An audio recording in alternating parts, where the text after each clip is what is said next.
দেখছেন কলকাতা টিভি। জেলার সারাদিন নিয়ে রয়েছে আপনাদের সঙ্গে ভাস্বতী। আর শুরুতে যে খবরে নজর রাখবো, মুখ্যমন্ত্রীর বৈঠকের পরই সচিব বদল। নগরায়ণ দপ্তরের সচিব সঞ্জয় বনসাল অপসারিত। বনসালের জায়গায় বিনোদ কুমার নগর উন্নয়ন সচিব। নয়া নগর উন্নয়ন সচিব বিনোদ কুমার। দুর্গাদাস বন্দ্যোপাধ্যায় রয়েছেন ফোন লাইনে। দুর্গাদাস, কি জানা যাচ্ছে?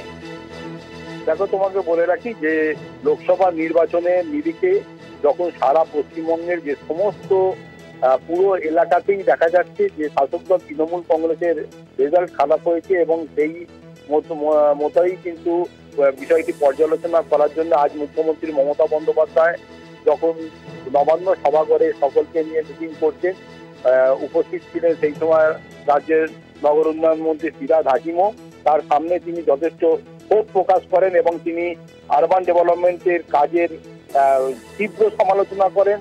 হাওড়া, পানিহাটি, জামকুনি সহ একাধিক যে পুরসভা, পাশাপাশি কলকাতা পুরসভার কাজের তীব্র সমালোচনা করেন। সেখানে অনেক জায়গায় ক্ষোভ প্রকাশ করেন যে তাকে না জানিয়ে টেন্ডার করা হচ্ছে, টেন্ডার থেকে প্রচুর পরিমাণে টাকা নয়ছয় করা হচ্ছে। এই সমস্ত অভিযোগের ফলে সঞ্জয় বনসাল, যিনি এতদিন আরবান ডেভেলপমেন্টের প্রিন্সিপাল সেক্রেটারি ছিলেন, তাকে পত্রপাঠ সেখান থেকে বসেই তিনি সরিয়ে দিলেন এবং সেই জায়গায় বিনোদ কুমারকে দায়িত্ব নিয়ে এলেন। বিনোদ কুমার অ্যাসিস্ট্যান্ট অফিসার হিসাবে মুখ্যমন্ত্রী যথেষ্ট পছন্দের বা তিনি বিগত দিনের কলকাতা পুরসভার পুরো কমিশনার ছিলেন।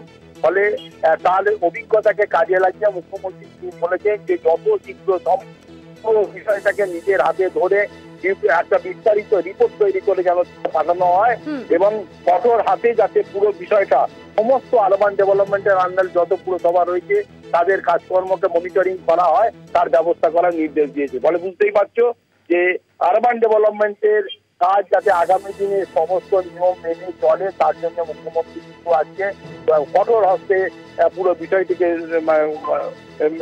মোবিলাইজেশনের কথা বলেছেন, এটা কিন্তু বলাই যায়। একদমই। ধন্যবাদ দুর্গাদাস বন্দ্যোপাধ্যায়, আমাদের প্রতিনিধি ছিলেন ফোন লাইনে। মুখ্যমন্ত্রীর বৈঠকের পরেই সচিব বদল।